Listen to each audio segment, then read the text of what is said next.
দিল্লিতে গিয়ে সার্কাস দেখালেন কল্যাণ বন্দ্যোপাধ্যায় এবং সেই সার্কাসের জোকর হচ্ছে কল্যাণ বন্দ্যোপাধ্যায় নিজেই। কারণ পেছনে আর সামনে যে একটি ব্যানার লাগিয়েছে সেই ব্যানারে লেখা আছে 20 জন গাদ্দারের নাম।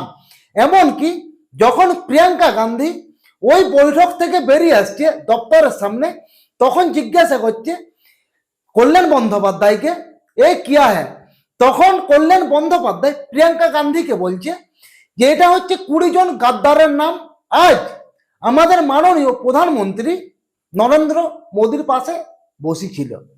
20 জন গাদ্দার বলতে আমি আপনাদেরকে বলছি ওই যে তৃণমূল ছেড়ে এনসিপিআইতে যারা যারা যোগ দিচ্ছে তাদেরকে কিন্তু কটাক্ষ করে এই কথাগুলি বলছে কল্যাণ বন্দ্যোপাধ্যায়। কিন্তু আবার আজকে এই যে তৃণমূলের যিনি মেন নেতা প্রাক্তন মুখ্যমন্ত্রী মমতা বন্দ্যোপাধ্যায়, তিনি আবার আজকে একটি কথা বলেছে যে যারা যারা এনসিপিআইতে যোগদান করেছিল তাদের মধ্যে আবার কিছু কিছু নেতা নাকি এই কালীঘাটের তৃণমূলে আসতে চাইছে। কারণ এনসিপিআইতে যারা যারা যোগ দিয়েছিল তারা অস্বস্তিকর ফিল করছে এবং তার মধ্যে আবার 2-3 জন ওই বৈঠকে জয়েন করেনি। তো এই ঘটনাটি আমি আপনাদেরকে একটু পড়ে শোনাতে যাই।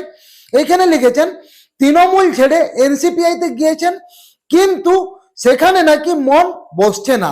দল থেকে সাংসদদের নিয়ে চাঞ্চল্যকর দাবি মমতা বন্দ্যোপাধ্যায়ের কালীঘাট তৃণমূলের। তাদের দাবি এনসিপিআই থেকে বেশ কয়েকজন যোগাযোগ করেছিলেন তাদের সঙ্গে, ফিরতে আগ্রহ প্রকাশ করেছেন। কারা ফিরতে চাইছেন এনসিপিআই থেকে তা নিয়ে জল্পনা শুরু হয়েছে। কালীঘাট তৃণমূলের দাবি এনসিপিআই থেকে বেশ কয়েকজন সাংসদ তাদের সঙ্গে যোগাযোগ করেছেন, বার্তা পাঠিয়েছেন যে এনসিপিআইতে সন্তুষ্ট নন তারা, মনে প্রাণে সেকুলার তারা, বিজেপির সঙ্গে থাকতে অস্বস্তি হচ্ছে। তাহলে কি এনসিপিআই থেকে কালীঘাট তৃণমূলে প্রত্যাবর্তন ঘটবে? কিছু সাংসদের উঠেছে প্রশ্ন। ঘটনাচক্রে কালীঘাট তৃণমূল যখন এই দাবি করেছে সেই সময় 3 এনসিপিআই সাংসদকে ঘিরে গুঞ্জন শুরু হয়েছে দিল্লিতে। সাংসদের থেকেও মঙ্গলবার এনডিএ ডাকা মঙ্গল মিলনে বৈঠকে যোগ দেননি তারা। এই 3 সাংসদ হলেন আবু তাহের, খলিলুর রহমান এবং ইউসুফ পাঠান। এনডিএর তরফে আমন্ত্রণ জানানো হলো, বৈঠকে যাওয়া এড়ান তারা। বুঝতে পারছেন, 3 জনই হচ্ছে এই মুসলিম সম্প্রদায়ের।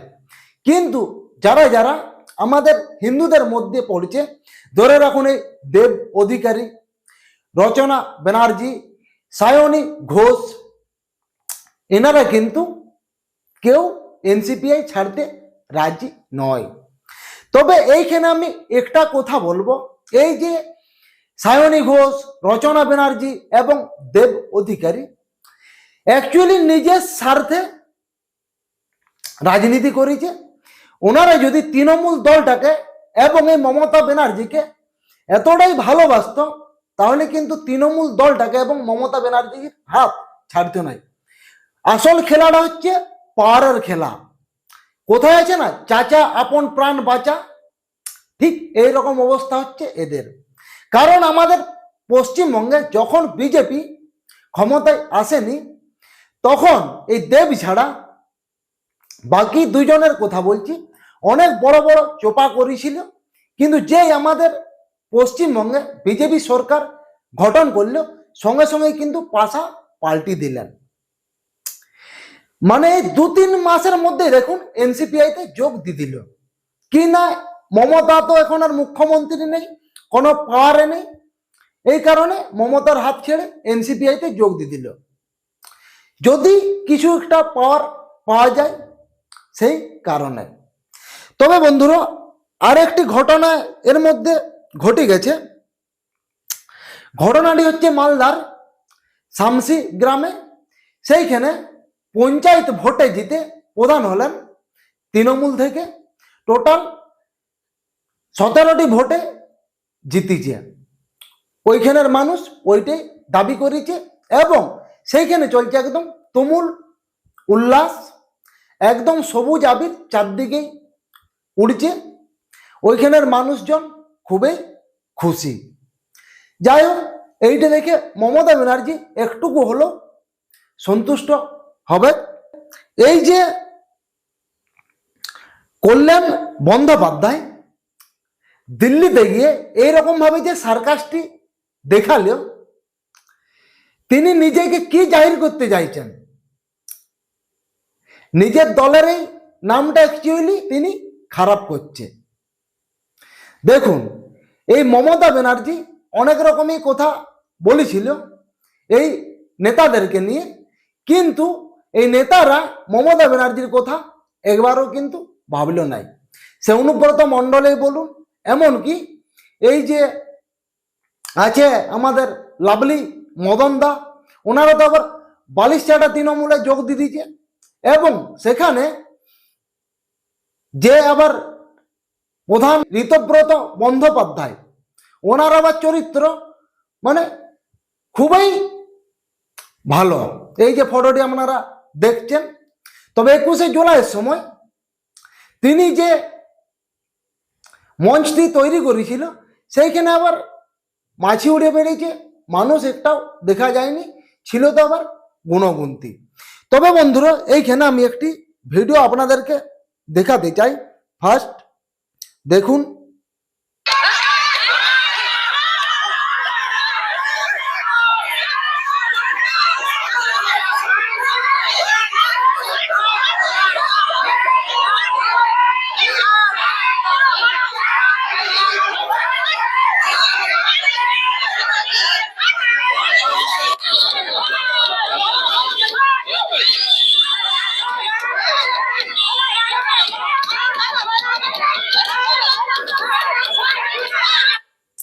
হুঙ্কারটা আপনারা দেখলেন?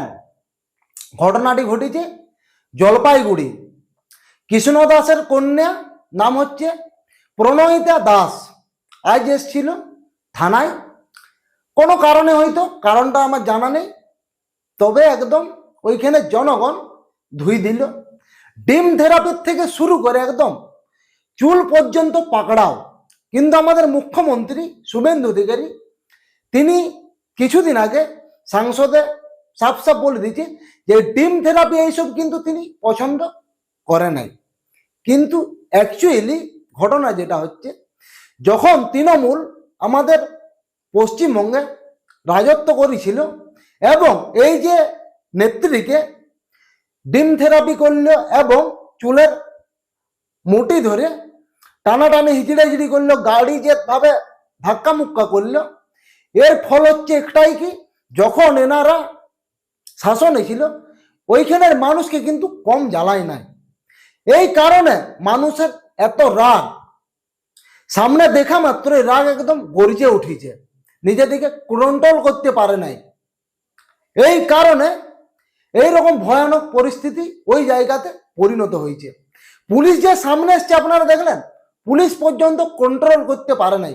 মানে পাবলিক এতটাই উত্তেজিত এবং এতটাই গর্জে উঠেছে, সামনে পাওয়া মাত্রই চুলমুটি ধরে একদম টানাটানি, গাড়ি একদম ধক্কা মুক্কি। এনারা নিজেদের কারণেই এইরকম পরিস্থিতি তৈরি করেছে। তবে আর একটি ভিডিও আমি আপনাদেরকে দেখাতে চাই। এই যে দিল্লিতে এত যে আন্দোলন হলো ছাত্রদের, আসল তো কারণ একটাই ছিল ধর্মেন্দ্র প্রধানের পদত্যাগ। আগের ভিডিওতে আমি আপনাদেরকে এই ব্যাপারে বলেছিলাম, কিন্তু মেন আর একটা ব্যাপারে আমি আপনাদেরকে বলেছিলাম, ধর্মেন্দ্র প্রধানের থেকেও সব থেকে বড় টার্গেট ছিল নরেন্দ্র মোদী। দেখুন, ওই যে সিজিপির যিনি মেন দালাল, মেন নেতা অভিজিৎ দীপকে সোশ্যাল মিডিয়ায় একটি ভিডিও পোস্ট করেছে, সেই ভিডিওটি আমি আপনাদেরকে দেখাবো। प्रधानमंत्री की कुर्सी छोड़ दे, इन्फ्लुएंसर बन जाए, प्रधानमंत्री का काम कोई और कर लेगा। अब गुस्सा बहुत ज्यादा है लोगों में और जरूरत पड़ी तो ये आंदोलन फिर होगा और जो पिछला हुआ उससे भी बड़ा आंदोलन होगा। দেখলেন, কারণ একটাই, আমি প্রথমে বলেছিলাম, এই যে ধর্মেন্দ্র প্রধান ছাত্র আন্দোলন থেকে তো একদম পুরোপুরি ফেমাস হয়ে গেল এই ব্যক্তি। মঙ্গলবারে দিল্লির বৈঠকে ধর্মেন্দ্র প্রধান তো দলত্যাগ করেছে এবং সেই দলত্যাগের পরে ওই বৈঠকে ডাক পেয়েছিলেন এই অভিজিৎ দীপকে, উপস্থিতও ছিল এবং আর একজন ছিল সিজিপির থেকে সৌরভ। এনারা নাকি বলছে যে আমাদেরকে অফার করা হয়েছে, কিন্তু সেই অফার ওনারা নেয়নি। আর একটা কথা বলেছে বৈঠকে দাঁড়িয়ে যে আমাদের ভারতবর্ষে ছাত্রদের দিক থেকে বা অন্য যে কোনো ক্ষেত্রে যদি এরকম কোনো ঘটনা ঘটে এরকম আন্দোলন আবার শুরু করবে বলেছে, কিন্তু আন্দোলন এখনো থামেনি, আন্দোলন কিন্তু চলেই যাচ্ছে। আর ওনাদের যেটা দাবি এনারা ভালো করে জানে যে ওই দাবি কোনোদিনই পূর্ণ হবে নাই। একটা কথা কি বললাম, ওই যে বিদেশ থেকে যে সমস্ত মাল্লু আসছিল বিরোধী পার্টিদের জন্য, যে সমস্ত ভারত বিরোধী দেশ আছে আমাদের ইন্ডিয়ার বাইরে, তারাই টাকা পাঠাচ্ছিল কিভাবে ভারতের ক্ষতি করা যায়, ভারতকে কিভাবে নিচে নামানো যায় সেই সব করার জন্য। ওই যে বিলটা পাস করলো, ওই বিলের পাসের মাধ্যমেই তো পুরো বন্ধ করে দিল বিদেশ থেকে আসা টাকা। মেন তো কারণ ওই একটাই, এই কারণে মোদির উপর সব থেকে বেশি রাগ। কিন্তু রাগ দেখাক আর যাই দেখাক, পদত্যাগ মোদি কিন্তু করবেন নাই, হাজার চেষ্টা করলো। তো বন্ধুরা, এই বিষয়ে আপনাদের কি মতামত অবশ্যই জানান কমেন্টে। ভিডিও যদি ভালো লাগে অবশ্যই ভিডিওটিকে লাইক করুন এবং আমাদের এই চ্যানেলে নতুন যদি ভিজিট করে থাকেন অবশ্যই চ্যানেলটিকে সাবস্ক্রাইব করুন। আবার দেখা হচ্ছে নতুন কোনো ভিডিওতে নতুন কোনো টপিক নিয়ে।